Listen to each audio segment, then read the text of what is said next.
Hello and welcome to episode number 558 of Smart Podcast Trashy Books. I'm Sarah Wendell, and with me today is Chels, who is on TikTok as Chels Ebooks.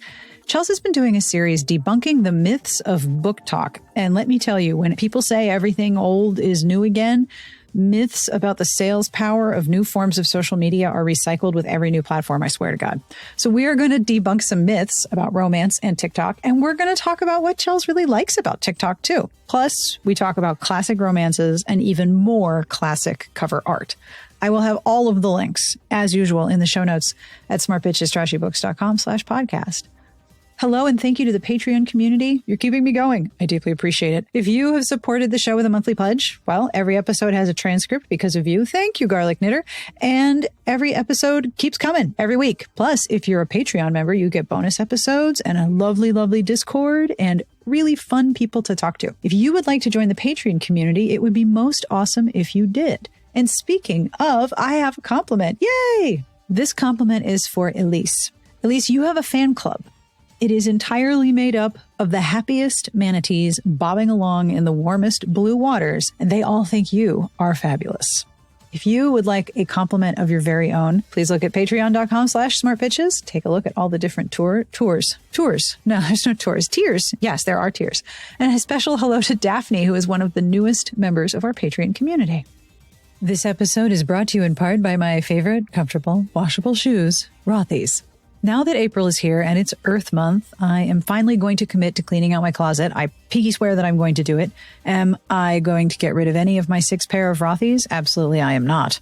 I can refresh my clothing as much as I want. I can donate all the items that have life left in them, but my collection of Rothy's is not going anywhere.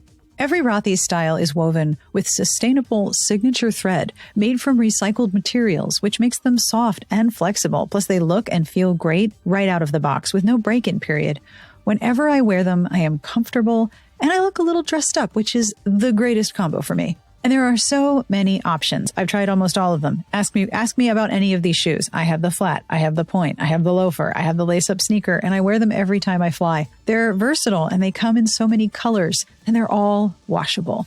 If they get dirty, I just toss them in the washing machine and they look brand new. Even my points that are 6 or 7 years old at this point look great. For stylish and sustainable shoes, shop Rothy's. Get 20% off your first purchase at rothys.com/Sarah. That's ROTHYS.com/Sarah.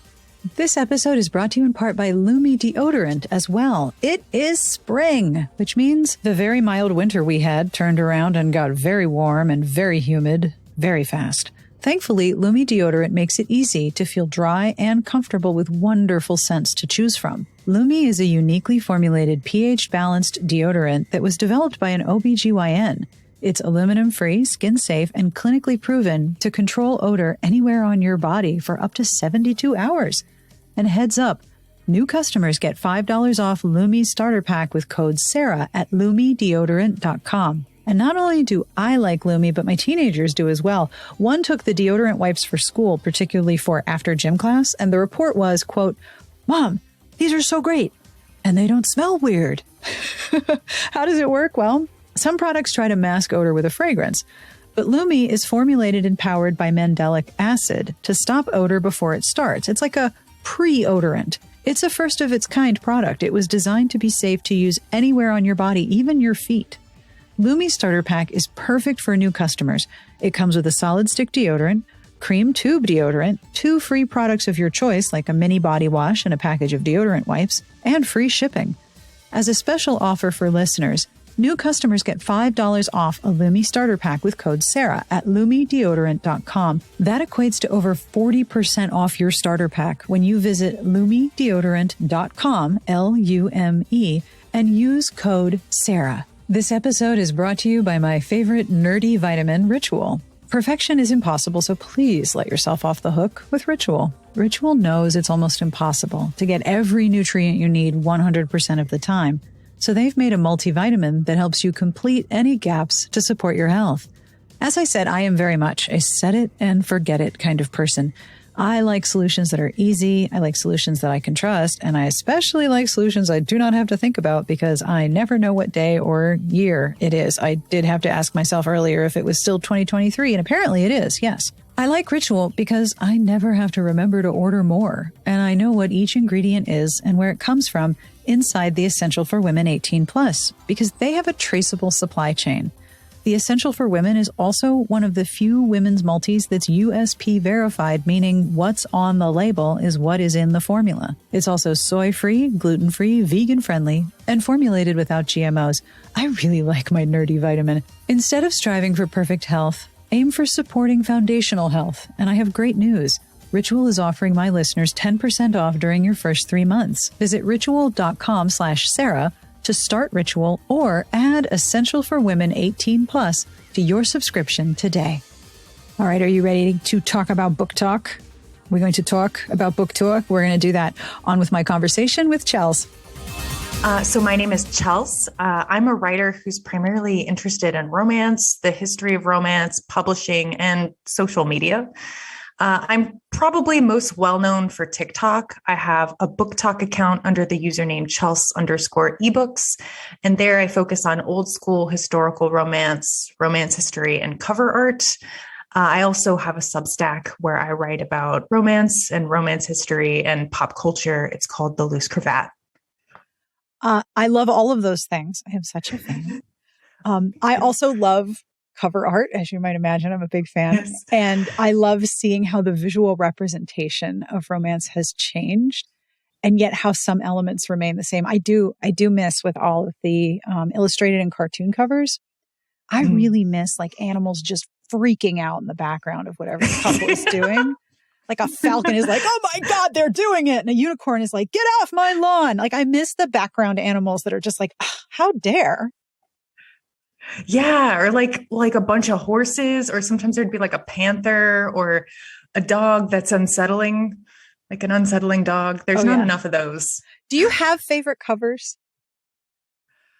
Yes, I do. So I like the Tom Hall covers the best. Mm-hmm. So his are kind of also like a little bit unsettling. I've read that they're like reminiscent of French Impressionists, which I Googled that. It means like Monet, but reminiscent. Yeah, reminiscent. That's what I found on the internet. But yeah, he did a lot of covers for like Bodice Rippers.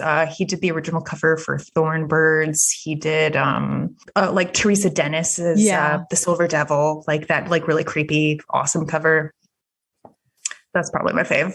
I truly love the very, very end of, I think they might be doing it on the cover. Poses. Like I'm gonna put in the chat for you one of my favorites, because I want to make sure that you know of this cover. I had this cover on my bedstand so this is from 2006 and Smart Pitches started in 2005. So this is one of the first covers I ever got like a book from the publisher. Like I didn't know that was the thing publishers did, by like the whole ARC thing, complete mystery to me.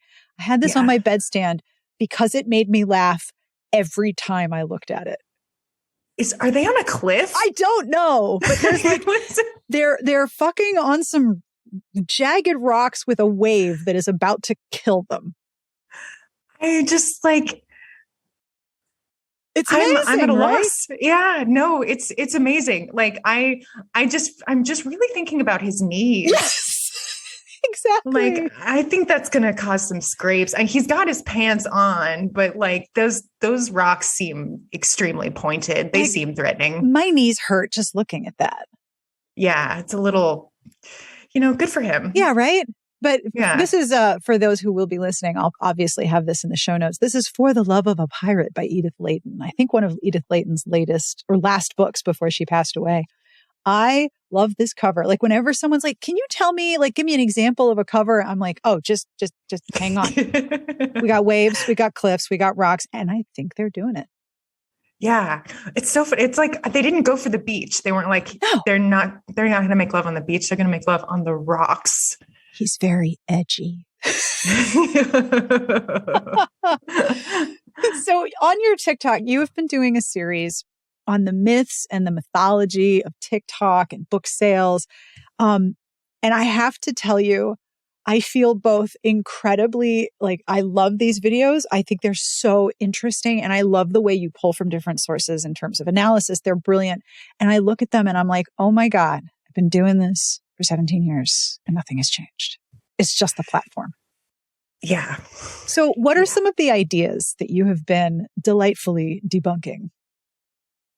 Yeah. So I think there are a lot of big feelings about TikTok and the publishing industry. And it's been kind of interesting to track. Yeah. Yeah. So people kind of associate BookTok with rising book sales and have sort of framed it as a tastemaker in publishing. And that if something is going to get big, it's going to get big on TikTok. So therefore, like everybody needs to be on TikTok, authors need to be on TikTok and something like that. Yep. I think a lot of the grandiose claims about TikTok's purchasing power are dubious, and that articles that perpetuate these claims either cite each other or which kind of creates a loop where they trace their data back to BookScan, which is a subscription service that provides a faraway look at the data by way of like a handful of graphs that they give to journalists that don't really mean anything.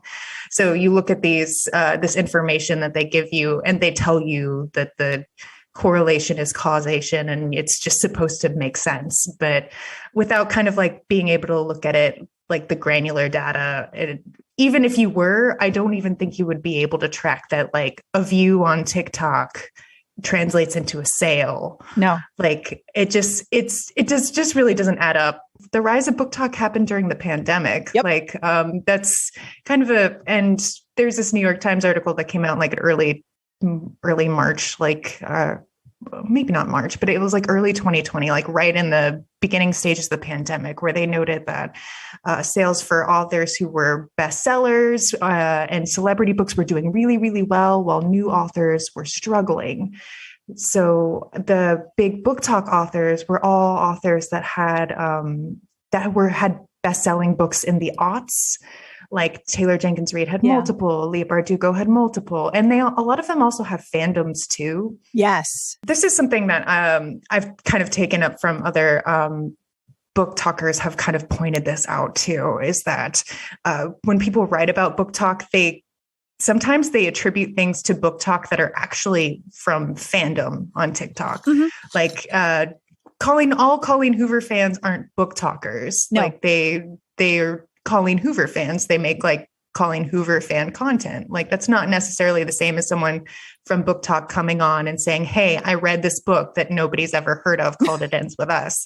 So it's like there is a portion of Tumblr on TikTok. There are very specific cohesive fandoms. And much like being on Tumblr, I am clearly an old, you find the fandom, you find all the people talking about the thing you love. The same is true on TikTok.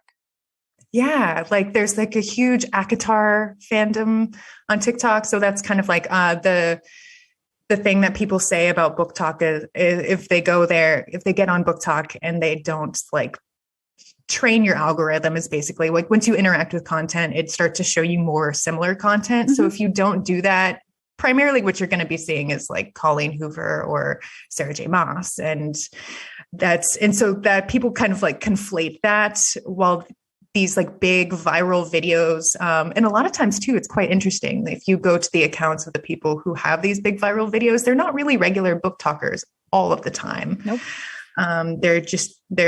They're making fan content, which is totally fine. But it's kind of, I don't know. I think it's kind of crazy to me that there are so many articles about the power of BookTok and all that BookTok has been doing. And then it's primarily about Colleen Hoover, and there are other big authors too, authors that are very successful. And I don't want to say that BookTok isn't able to influence book sales, but mm-hmm.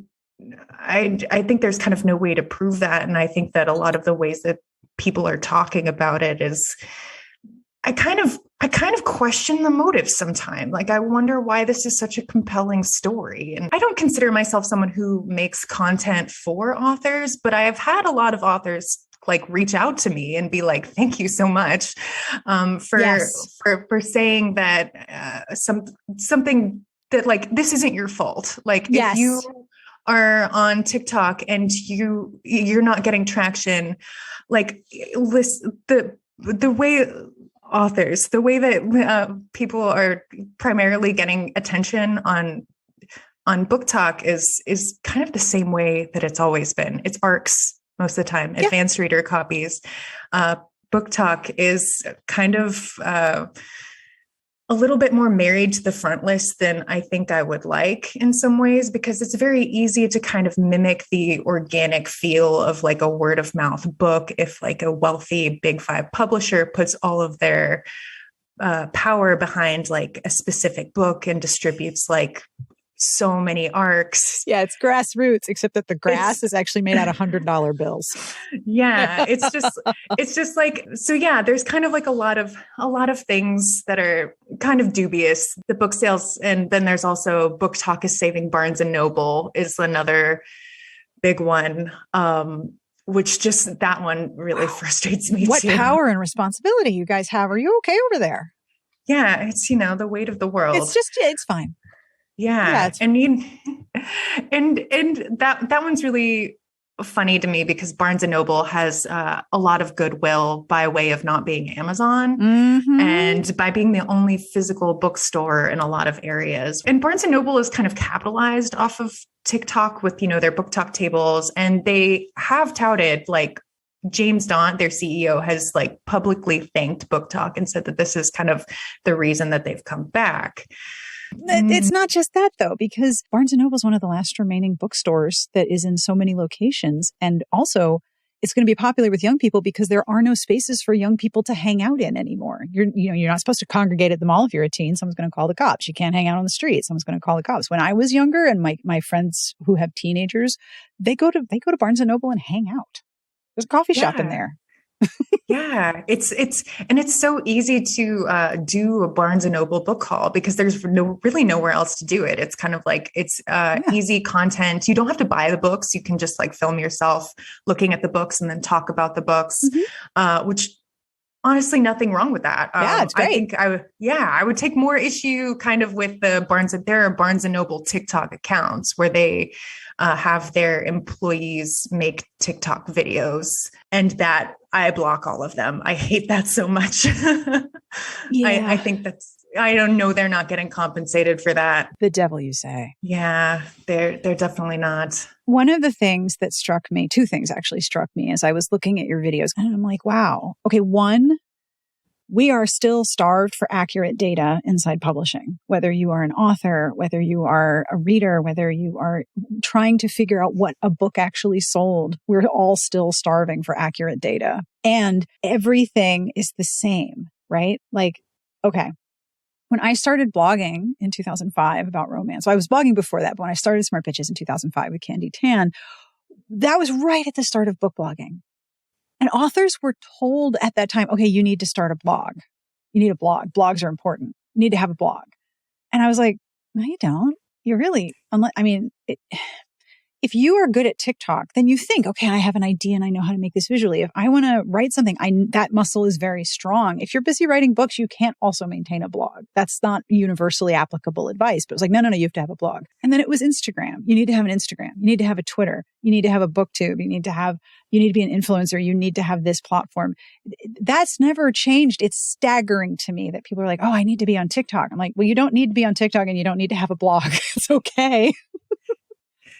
Yeah, no, I think you're exactly right. I think it's just kind of like, it's moving goalposts. Yes, it really, really is. And I'm horrified to see it happening over and over again. It's like, this is like the 8th thing people are told they need to have. Yeah. And TikTok too is kind of like, I always feel like I come across as like a TikTok hater. Like I'm on BookTok. Like I like it, obviously, but it's kind of a little bit more insidious to me to say that you need to be on TikTok because TikTok is not a level playing field. Like the algorithm is this nebulous thing. And there have been like credible. It's people. Yeah. They're picking stuff. Like they said so. It's credible. There have been like credible allegations of racism and suppressing content. And so it's just like, it just feels really kind of awful to be like, this is a thing that you have to do and you have to be good at it. And this is how books sell now. And it's like, well, I don't think so. I don't think so. No. Yeah. There are so many people who are kind of just like unnecessarily mean in their criticisms of BookTok. And so you get kind of that like that defense, like I believe there was an article in LitHub recently, BookTok is good actually. And the author of that piece's argument is essentially that you're kind of sad and pathetic and jealous of successful authors if you aren't on BookTok. Like I don't think that's helpful to anyone. Like even if you are a fan of TikTok, or even if you are good at TikTok, which some people are and some people aren't, and it's totally fine. It's not going to make or break your book. Yeah, it's absolutely true. These are some of the frustrations you have with TikTok. What do you love about TikTok? It's very low barrier to entry. That is fascinating to me. Yeah, you don't really have to have you don't really have to have everything figured out in order to get your videos seen, because you don't have to have a following. Essentially, like any video could potentially be put on the For You page, which is the feed where people who don't follow you see your videos. So my early videos were like, I wouldn't be here without TikTok. I don't think anybody would be interested in talking to me, or I wouldn't have kind of like developed my skill sets without it. But my early videos were a mess. I had shoddy editing. I didn't script. I had a very cheap ring light that made me look jaundiced. I stopped using a ring light like maybe a few weeks in. I was just like, this is not working out.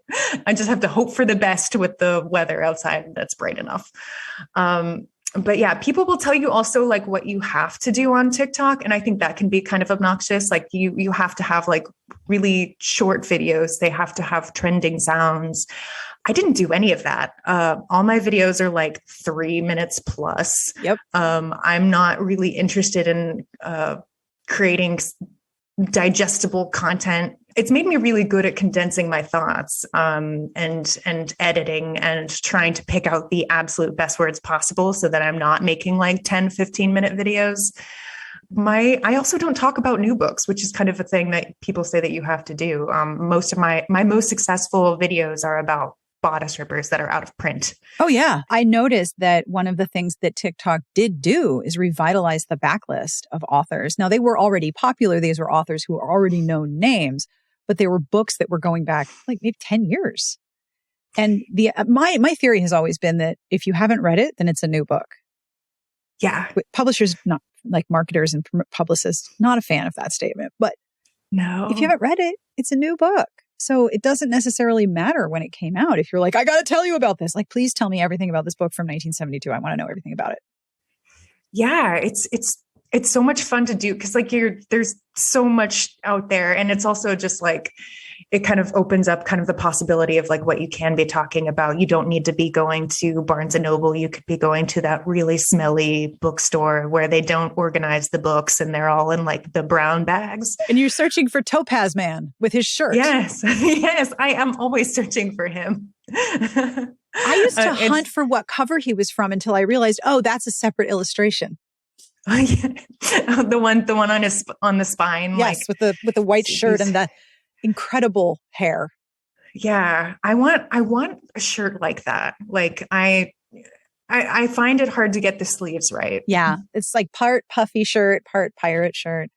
Have you seen some of the old Rebecca Brandywine covers where she does her author photo on the back cover dressed as the heroine on the front cover? I used to hunt for those in the used bookstore because I loved them so much. Like I loved the dedication. That is a level of extra that I've always aspired to. Like she's like, okay, the cover model can be on the front, but you'll be on the back. And if you think about the amount of coordination, she had to have the ability to say to the publisher, I need to know what the dress looks like. I need to know what color it is. I need to see pictures of it because I'm having one made, or I need to borrow the model's gown, or like, how did that come to be? No, that was so incredible. I love those. Please tell me about your Substack. I love reading it. I think it is so interesting. And I love that it's almost sort of come back around to blogging. I think of Substack as dedicated personalized blogging because it's like it's an essay. It's a blog length essay, but instead of having it on a site, it's directed specifically to people who want to read it. And I love that you've gone with TikTok to Substack. I love this so much. Yeah. So TikTok is a bit limiting because not every thought or idea I want to explore can be condensed into 3 minutes. So the loose cravat was kind of born out of my desire to do long form work. It's called the loose cravat because I'm a queer historical romance guy. So I wanted to like paint the picture that I care about history and I'm like thoroughly uninterested in refined neatness. So I actually started with essays about my burnout on TikTok, which is something that is kind of happens because the TikTok videos are, as I think I might have said earlier, they're ephemeral. Yes. Like they don't really have staying power the way that the other forms of social media do. Yeah. So I wanted to write like longer pieces about authors I'm interested in, like Teresa Dennis, or like kind of take out like expand thoughts. I have this big fear of being misunderstood, which happens on TikTok a lot and Twitter too. Twitter to me is scarier because I think sometimes a thought is something that I need to expand and think and sit on and not something that is maybe worth 2 sentences. That's kind of where I decided to do that. So I started writing things that like opinion pieces. I started about writing about the romance industry and how it's changed, but more importantly, how it hasn't. I think a lot of times, kind of a big interest of mine is kind of debunking the idea that progress is linear and like about some of like the maybe less empathetic thoughts that people have about the past. Like sometimes because I talk about older romance books a lot, people will usually kind of talk to me like a little, like they'll frame their conversation in a little bit of a condescending way to older romance readers. Extremely familiar. I know all the words to this song. Yes. Yeah. Let me tell you what happens when I tell people what my job is. Oh my goodness. Yeah. Like a whole website? Yeah. Like 17 years worth. Some things do not change in the general condescension to romance. It's sometimes I see it less, but it's still there. Yeah. And it drives me crazy, especially from like romance readers who like are maybe not as familiar or not as curious or not very empathetic to older romance readers. Like, I think that bothers me. So, and we also erase a lot of cool history when we kind of pretend that everything now is better than everything then and kind of paper over modern problems that I think are worth addressing.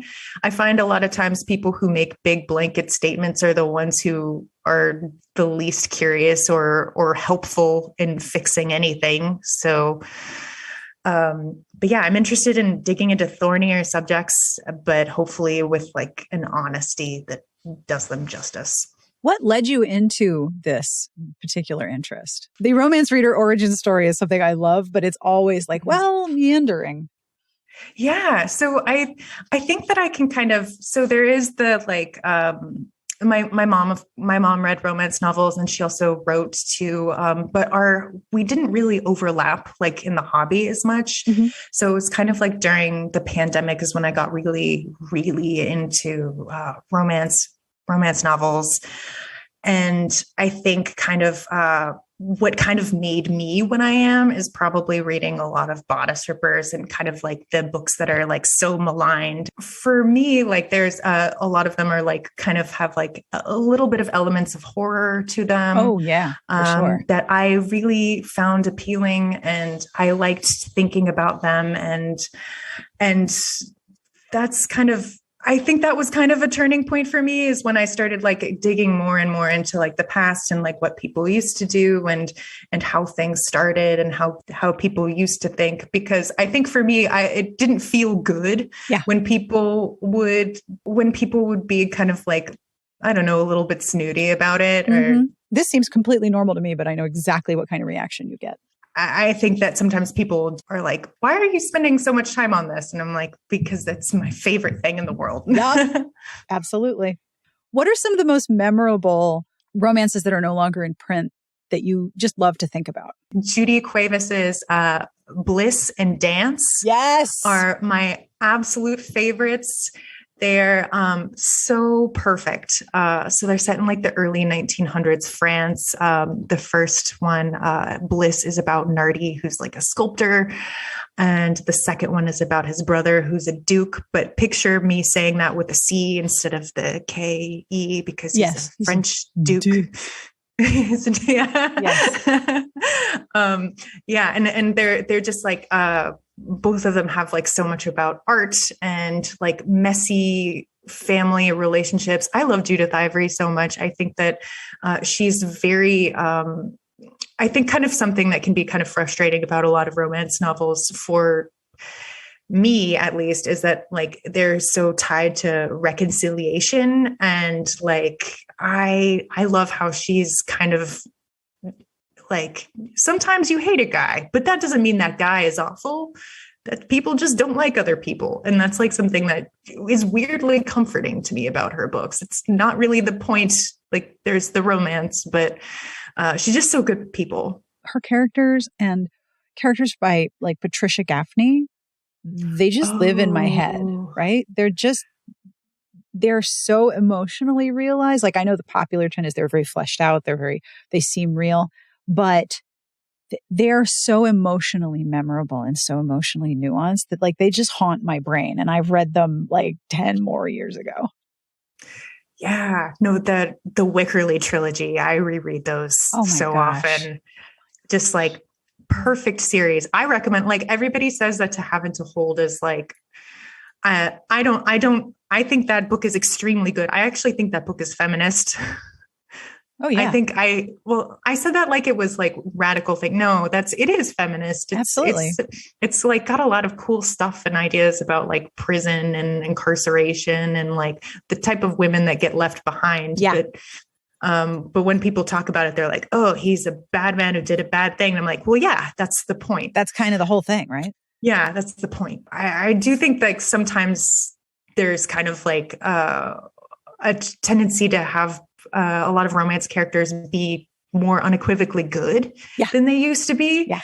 And I think that's also kind of interesting because especially with historicals and you get into the aristocracy, I think it's like a little bit weird to have the aristocracy be the good guys. Oh yeah.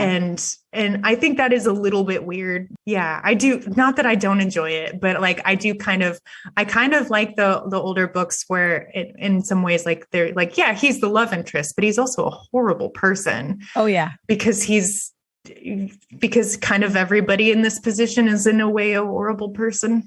And it's interesting because there's still so much wider range of accepted behavior for male presenting characters, heroes, than there is for female presenting characters and heroines, especially in historical.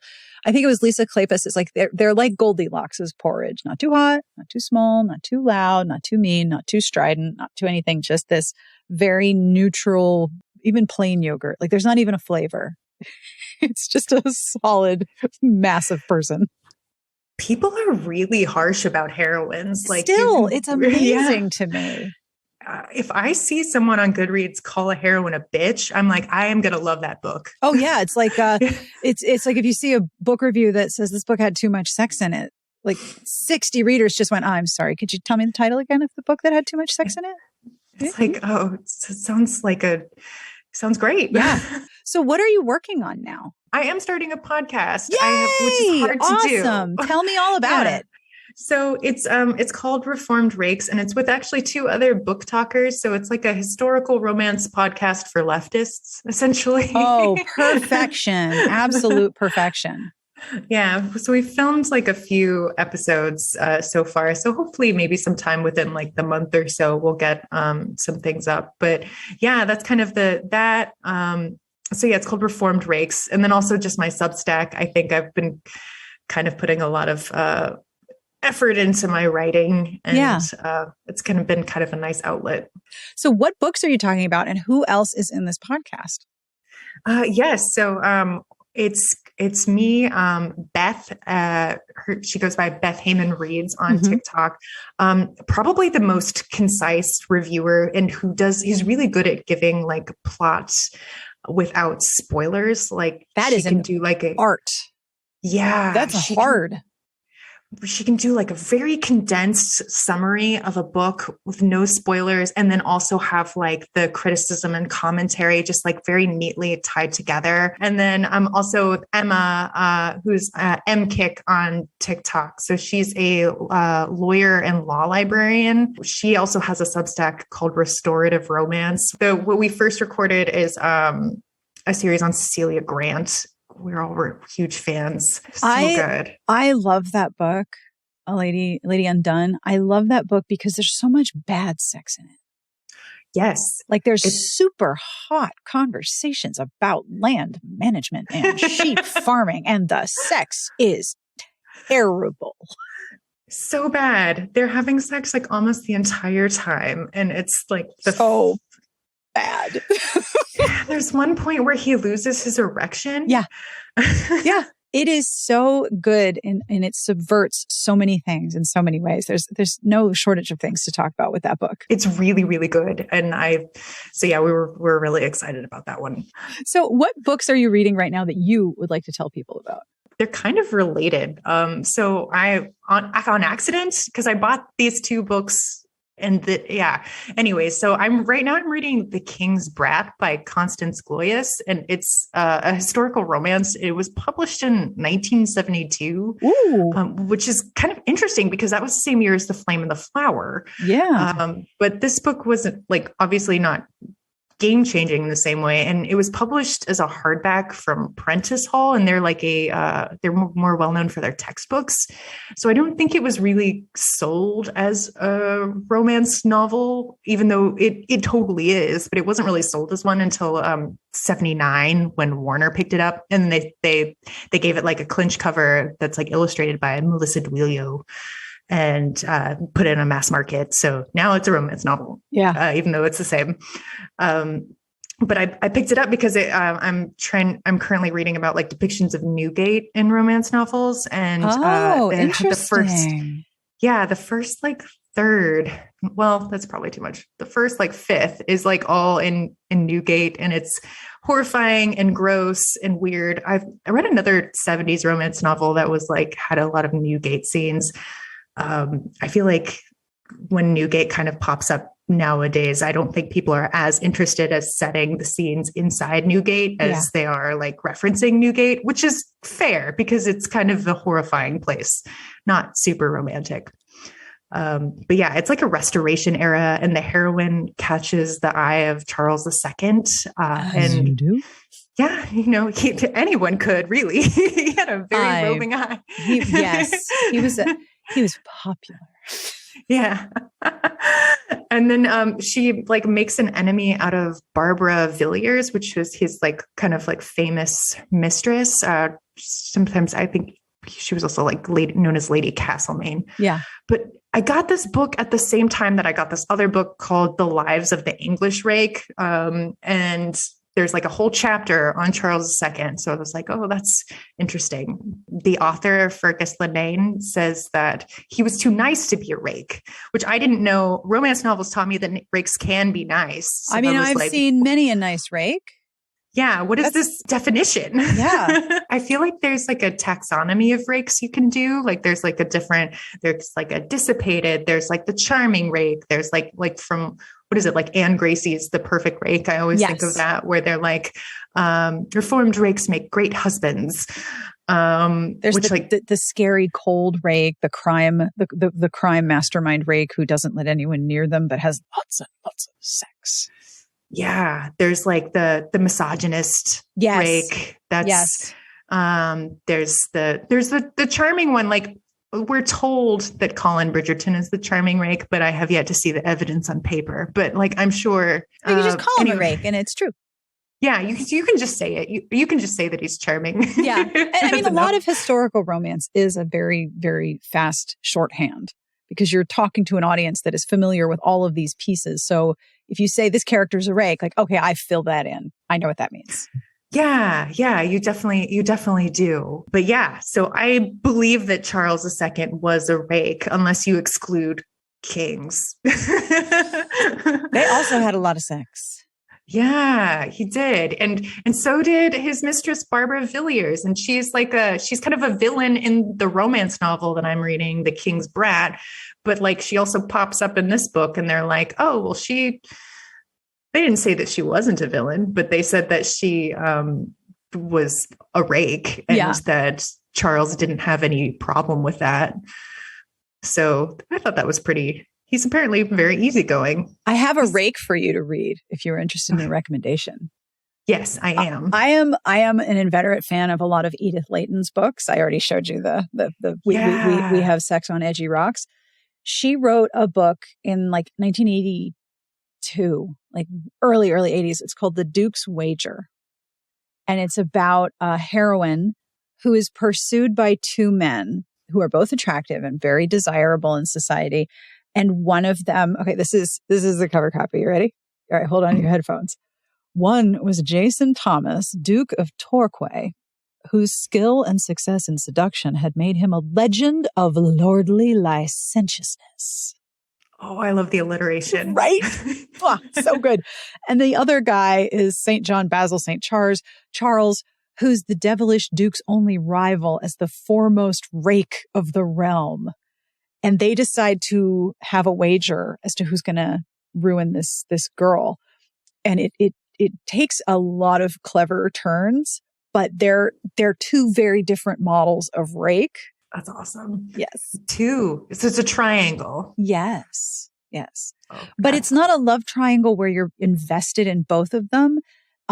It's so interestingly done. It's one of my favorite of her novels. And also lordly licentiousness. Where can people find you if you wish to be found? Yes. So I am on TikTok. The username is Chels_ebooks. And that's kind of my username everywhere. There's 2 underscores on Twitter because somebody is just sitting on that one, I guess. How? Yeah. And then I'm also, I write at The Loose Cravat. It's theloosecravat.substack.com. And that brings us to the end of this week's episode. Thank you so much to Chels for hanging out and telling me all the things.